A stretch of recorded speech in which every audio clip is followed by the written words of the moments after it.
Terus 2018 calon bupati alhamdulillah jadi. Jadi. Itu kira-kira gambaran singkat karir. Oke. Nah, Pak Askolani, waktu itu ditinggal oleh istri meninggal karena sakit ya. Itu kan tentu pukulan yang berat. Betul.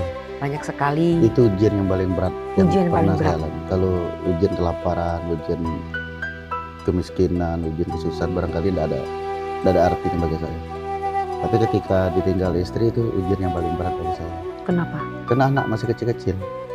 Itu yang membuat berat bagi saya. Kembali kepada Yang Maha Kuasa, Dia yang menciptakan kita, yang menentukan nasib kita, yang menjadikan semuanya, termasuk nanti memanggil kita juga. Jadi ya tidak ada pilihan bagi kita.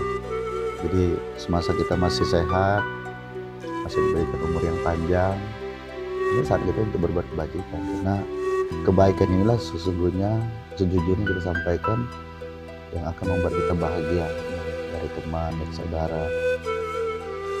Dan prinsip ya, jangan pernah menyakiti orang lain, siapapun dia, termasuk dia benci, termasuk dia lawan politik kita tidak pernah dendam, apalagi mau benci, tidak mau. Jadi jalani saja, tidak tahu kuncinya Allah yang nentukan. Kalau sebagai manusia biasa barangkali ya tidak mungkin saya bisa bertahan sampai hari ini sebenarnya. Tapi kembali lagi karena Allah yang menentukan semua. Jadi kita kuncinya harus ikhlas, harus bersyukur dengan apa yang ada dan harus sabar. Itu aja, Mbak. Ini tadi terharu. Kita nanti akan lanjut ke sesi berikutnya. Saya mau diajak ke sebuah taman katanya. Iya. Ya. Taman Bahagia namanya. Taman Bahagia. Kita akan tanya-tanya nanti bagaimana seorang Askolani memimpin Banyuasin. Oke. Lanjut lagi ngobrol-ngobrol dengan Pak Askolani, Bupati Banyuasin. Duetnya dengan Pak Slamet, ya itu solid. Alhamdulillah. Konsep saya memimpin Banyuasin, kekuasaan itu tidak saya bagi. Kekuasaan tidak dibagi? Tidak saya bagi. Yang benar kekuasaan bersama-sama.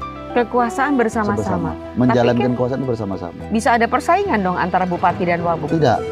Justru kalau kita bagi, itu yang akan menimbulkan persaingan dan kita tidak akan bisa beradil dalam membagi. Tapi kalau konsepnya bersama, ya sama-sama. Sama-sama. Iya, sama-sama. Seperti kita membagi sepotong ikan.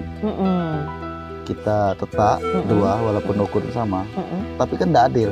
Ada yang dapat kepala, ada yang dapat buntut. Iya. Yang dapat buntut merasa alangkah enak yang kepala. Yang dapat kepala enak yang buntut. Jadi ikan makanya, itu digimanain? Sama-sama. Jangan dipotong. Jangan dipotong. Biarin aja. Kita makan sama-sama. Jadi dia mau ambil kepala, ya silakan ambil kepala. Ya. Ambil tengah, Jadi sama-sama. Sama-sama. Kalau kita potong tidak akan adil dan pasti ada kekisruan. Karena baik orang Pak D. Slamet maupun orang saya pasti ada yang mengatakan bahwa itu tidak adil, bahwa ini alangkah enaknya bupati, terus orang saya alangkah enak wakil bupati. Kalau tidak dibagi, tidak ada, sama-sama. Oke. Gitu. Dan Banyuasin PR-nya tuh apa? Jadi Tanjung Carat akan menjadi wilayah Banyuasin. Iya betul. Wow, itu kan luar biasa. Luar biasa. Betul. Gimana Anda melihat semua itu? Jadi memang di dalam pembangunan suatu daerah, kalau ada pelabuhan, ada pelabuhan darat maksud penerbangan atau pelabuhan laut, pasti suatu daerah itu akan maju pesat. Ya. Pertumbuhan ekonominya pasti cepat itu terjadi.